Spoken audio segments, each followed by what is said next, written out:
Hi, everyone. This is Aaron. I am the social media manager for SOLA Network. And today we have a very special guest to talk to. Josh, would you please introduce yourself for us? Yeah. Hey, Aaron. Thanks for having me. Yeah, thanks for inviting me, and thanks for all that you do for Sola. You do so much that people probably have no idea.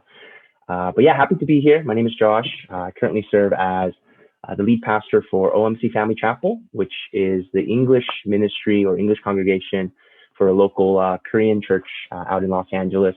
I've been in my role for about 5 years now. Prior to that, I was serving as a youth pastor at the same church. Married to my wife, Jen. We'll be celebrating our fourth wedding anniversary next month. Oh, And congrats. yeah, oh, thanks. And yeah, I serve currently as the conference director for SOLA Network. And so I've been in this role for about 2 years now, about 5 years altogether with the conference planning team, though. Right. And that's what I wanted to talk to you about today. You're the conference director.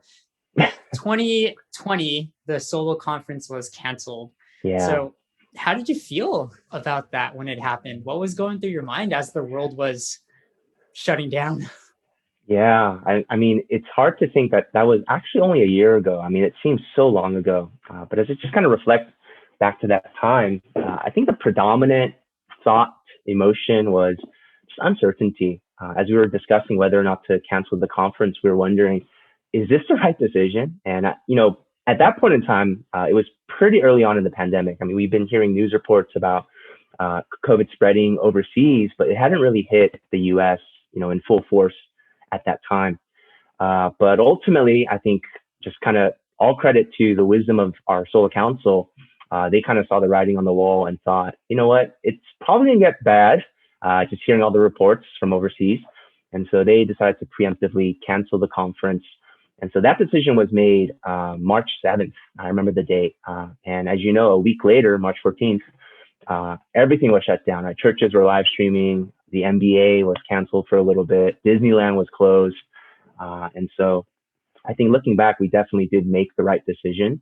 But at the time, it felt uncertain. Is this the right thing to do? Because, COVID was so new. We were just figuring out what it was at that time. And also, by that point in time, we had spent about 10 months planning the conference.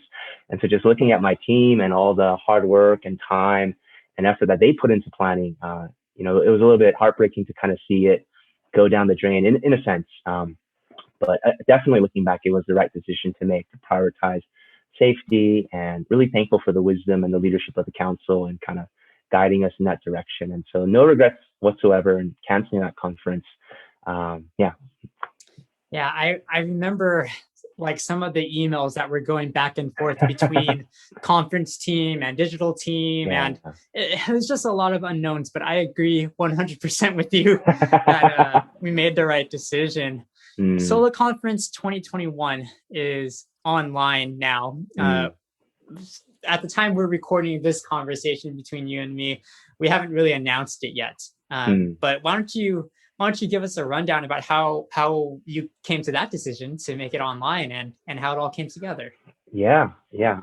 So pretty much right after we canceled our 2020 conference, if you know Pastor Steve Chang, he's always thinking ahead, always thinking, planning for the future. And so the question was, all right, what do we do next? And so one of the initial ideas that we thought was maybe we'll kind of postpone the conference, because at that time we didn't know how long the pandemic would last. Some people were thinking maybe by the end of summer or maybe at the latest in the fall of 2020, things will be more or less back to normal. As we know, that's not the case. But that was kind of the thinking. But at that point in time, SOLA actually had another conference that was slated for the fall, more geared towards Asian American ministry leaders. And so that was going to be in partnership with the Gospel Coalition, as well as with Cali, Korean American Leadership Initiative. But as COVID was still very much in force, in play. And so by the time October rolled around, the council had another meeting. And at that point in time, LA was now kind of the epicenter of the COVID-19 pandemic in the US. And just kind of seeing, yeah, things were not looking good. Cases were on the rise once again. I think the council again kind of made a decision. It looks like we're going to have to cancel 2021, the conference once again. But with that, we had already booked speakers to kind of come in. Scott Sauls was already set to fly in all the way from Nashville. And so we thought, we have speakers that are already coming in. So why not just kind of leverage the resources that we already do have to record the content that would be shared anyways and just make it available online for free digitally. And so that was kind of the decision that was made. One of the ideas we were thinking about was maybe having it kind of live streamed. But as we were talking about it, at that point in time, 6 months of the pandemic, we're thinking, man, no one wants to sit in front of a screen for 3-4 hours at a time watching a live stream Yeah. conference. And so the council thought it'd be a better option just to film the sessions and make it available for people to watch at their own pace later on. And so that was kind of the idea behind making the conference digital.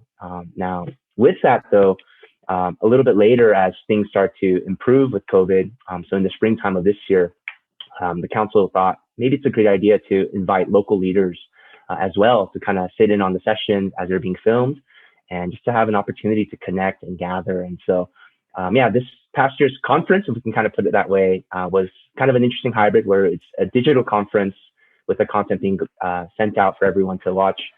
But also local leaders were invited a couple weekends ago just to gather together. And that was amazing. Just seeing pastors, church leaders discuss, share, fellowship, sing together.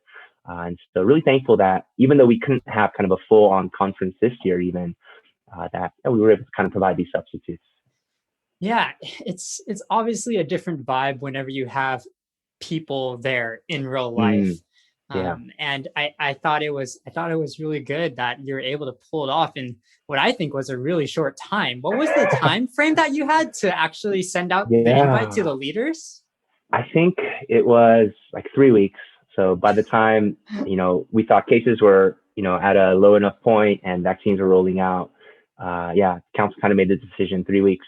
But thankfully people showed up, like they were there. And it was amazing just kind of having that time together. Yeah, absolutely. I was there, and I enjoyed my time.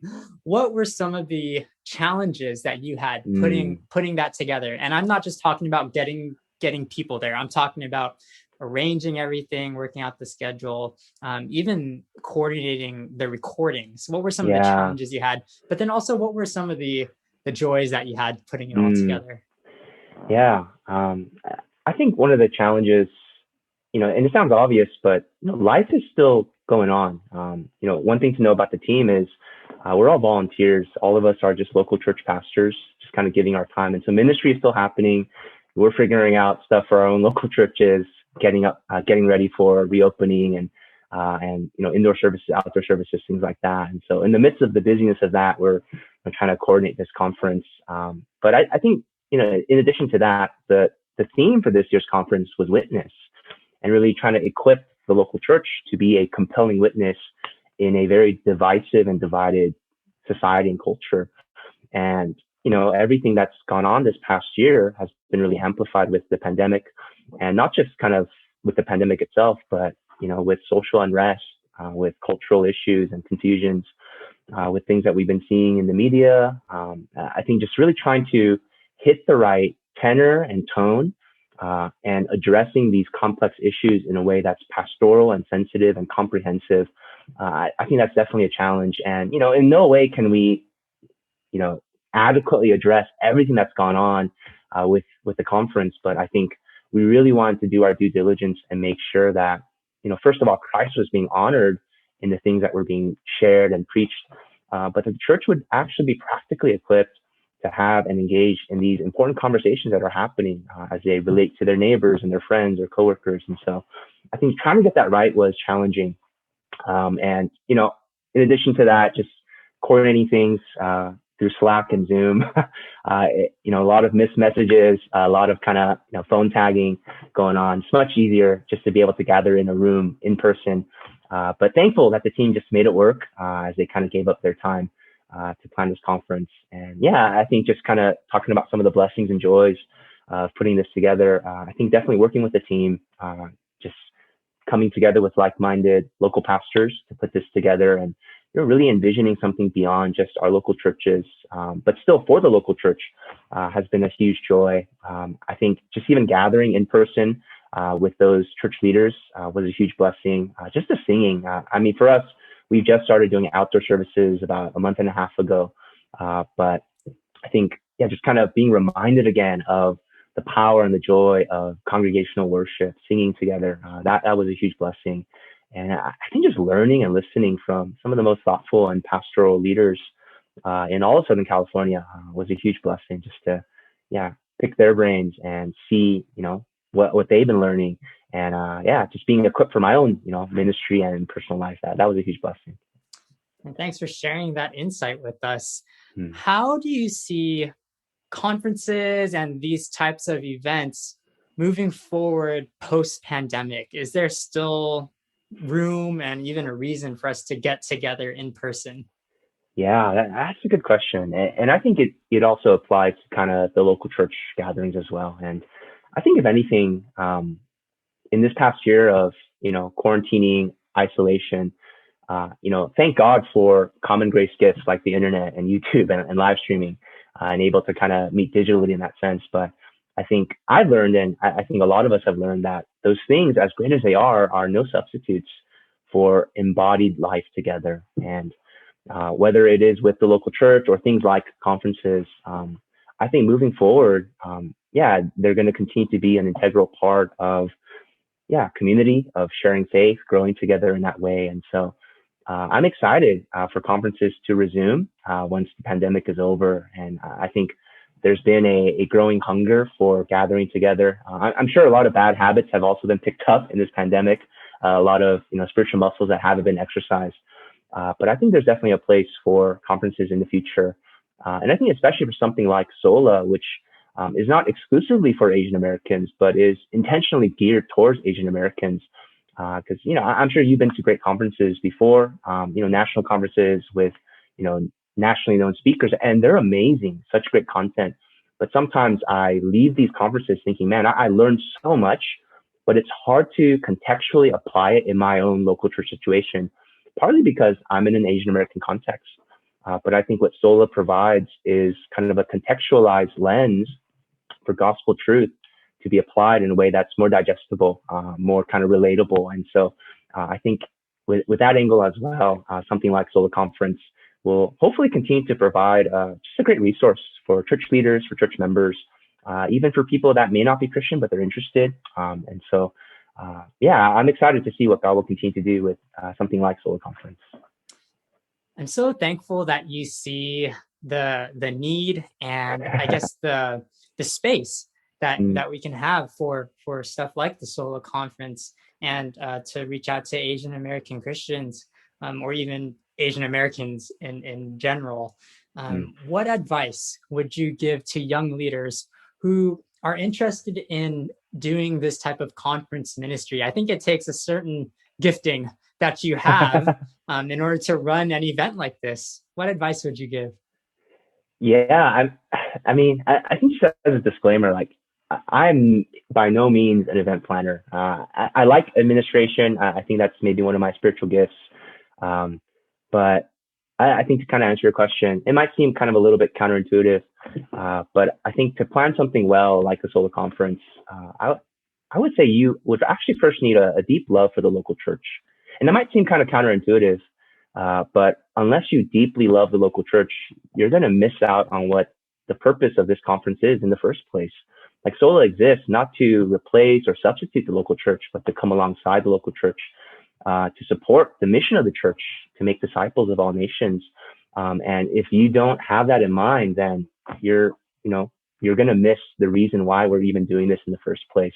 And so I think having a healthy love for the local church that is cultivated with faithfulness in the trenches is one of the most important things for conference planning for something like this. And I emphasize this because I think sometimes people can look at a conference like SOLA because of its broader platform and wider reach. They can look at that and see, man, that's exciting ministry. Like what I'm doing in my local church, it's peanuts. It's not that important. And maybe they can kind of be misguided into thinking that, that kind of ministry is what's really important to the kingdom of God. But that's absolutely backwards. Like we see it completely the other way around. Like we see what's happening in the local church as exciting. That's what's going to last. And I think to faithfully play our role in the kingdom, we need to have a healthy love and appreciation for the local church. And so I think that's the first thing. I think the second thing that comes to mind is just the humility. It's fun and exciting when the conference is kind of put on, and people are there, hundreds of people are gathered, and we have speakers and events and all these things that are going on. And it's exciting to see that. But the reality of conference planning is it's a lot of grunt work. It's a lot of behind the scenes, calling speakers, asking if they're available, and then getting rejected and going back to the drawing board. It's, planning for catering. It's making sure that, volunteers are, in the right place. It's ordering shirts. It's, it's so many little things that, if you don't have the bigger picture in mind, if you don't have kind of a sense of humility and the willingness to just roll up your sleeves and, do what it takes, you can kind of get lost in the weeds. And so I think humility is an important thing. And I think lastly, I think just having a team-oriented mindset. I kind of mentioned, I'm part of a conference team, and I can't highlight that enough. I think as the conference director, sometimes I get kind of an unfair amount of the credit, but it's really a team effort. There's 10 of us on this team, just, joyfully serving together. And so that's honestly one of the biggest reasons why I continue to serve in this role, just because I enjoy working with these fellow brothers, these fellow pastors. And so I think if you can't work well in a team, then conference planning is probably not for you. And so I think those three major things kind of come to mind. Of course, things like, being organized, being responsible, being kind of administratively savvy helps. But I think, if you love the local church, if you're humble, if you're willing to work with a team, then we'd love to have you on board. So, email me if you want to serve with conference planning. Josh, that's so good, man. Thank you for sharing those things. And I know you love your local church. I love my local church, FCBC Walnut. And it's great that we're able to partner together with SOLA to do things like this and with the conference. What are your hopes and dreams for the SOLA Conference 2021 Witness? What are your hopes and dreams for this? And I think this would be a good place for us to end. Yeah. I think the biggest thing that our team has really been praying for as we've been, planning and preparing for this conference has really just been for gospel-centered conversation and engagement to happen in such a divided and confusing time. I know that you faithfully serve in your local church context, and you also have a very encouraging social media presence, and I've been blessed by that. But I think just kind of looking out at the world and just even the conversations going on in our own local churches, it's been a confusing time and so many complicated issues to address with things that are not necessarily new, things that have been there for a very long time, but are maybe coming up to the surface in lots of new ways. And I think one of the things that does break my heart as a local church pastor is, I don't know how well we've equipped our congregants, our church members to really engage in these important conversations, whether it is talking about, racism or race issues, social justice issues, whether it's talking about how men and women are to relate to one another in the church, whether it's talking about how the local church can really be an effective witness in such a crazy world, such a crazy time like this. And so our hope and prayer is that, as this content is shared, that churches and Christians would really be equipped to be able to represent Christ well, to not lose sight of the gospel, but then to apply the gospel in meaningful ways as they go about as salt and light in their workplaces, in their communities and neighborhoods, amongst the nations, as they think about the next generation. That's been our big hope and aim. And, we know that this one conference isn't the magic answer. But we hope that it's one small, step and effort towards better equipping our local churches to continue on in the mission that God has entrusted us with. And so that's been the biggest thing. And, beyond that, hopefully it's just an encouragement for local churches and pastors and members as they see, other local Christians gathering together, as they're reminded, hey, we're not alone in this. It can feel very isolating in this time. It can feel overwhelming sometimes because we think that we're alone, but just to see other people from different local churches gathered together to share, to teach, hopefully that's an encouragement at that level as well. And so I think those are the two main things that we've been really praying for and hoping for with this conference. Josh, thanks for sharing your insight, and thanks for your work. Thanks for putting this all together and even showing me a little bit behind the scenes about what it takes and how you did it all. I'm excited to have it be out there, and I hope to continue to connect with you further down the line, man. Thank you so much.